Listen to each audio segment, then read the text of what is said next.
Feeling like a shark in a shrimp tank. Big fish, small pond in the shrimp tank.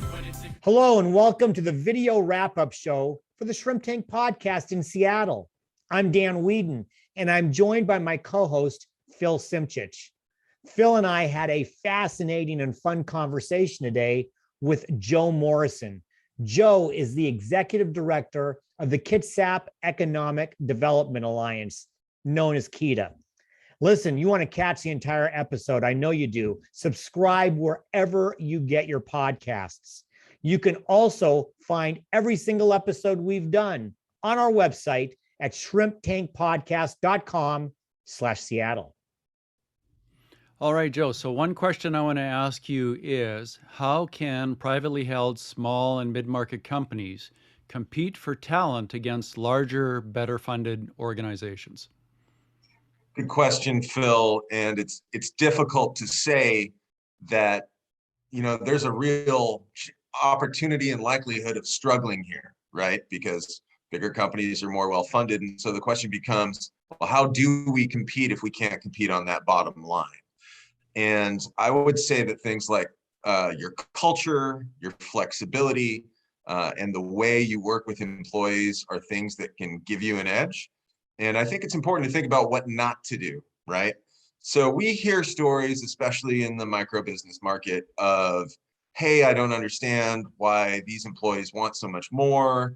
They don't want to work nights. They don't want to work double shifts. They don't want to approach if it's food service, they don't want to approach their tips this way, things like that. And the truth is the market has changed, and the market for talent has changed, and engaging people and making them feel like they're part of something is more important now than ever. So if you're doing business the old way with regard to how you work with employees and viewing them as talent, you're probably barking up the wrong tree.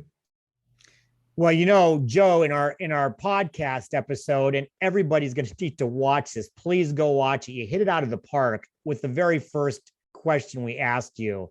And it was, what do small and medium-sized businesses today need to do better than ever before to not only compete, but to survive? Right. And we talked about talent just now. And talent is something that every industry, from governments to construction to technology companies, we're all facing workforce shortages. So workforce is one thing you need to be mindful of, and how can you get the best employees? The second thing that you need to be mindful of is supply chains. We're headed into the holiday season. A lot of smaller businesses might not have the products they need to build the items that they sell. They might not have the products they need directly to sell. So trying to minimize your supply chain risk is really important. And the third thing that I think can be too overlooked, and this kind of goes back to the thing that I answered Phil's question with, is how are you approaching digitization? Are you offering, if you're a small retailer, are you offering the ability to buy online and pick up? If I can go do that at a larger retailer and I enjoy it, why can't I do that from a smaller retailer? Do you have an online presence? Are you engaged in search engine optimization and search engine marketing? Are you paying somebody to help you with that? So it's really important now more than ever that our smaller businesses are trying to compete in the digital age and be found just like their larger counterparts. Joe, thank you so much for being a guest here on the Shrimp Tank. For our listeners that want to get in touch with you and learn more about EcoDevo, if I said that right, and your company, how can they get more information from you?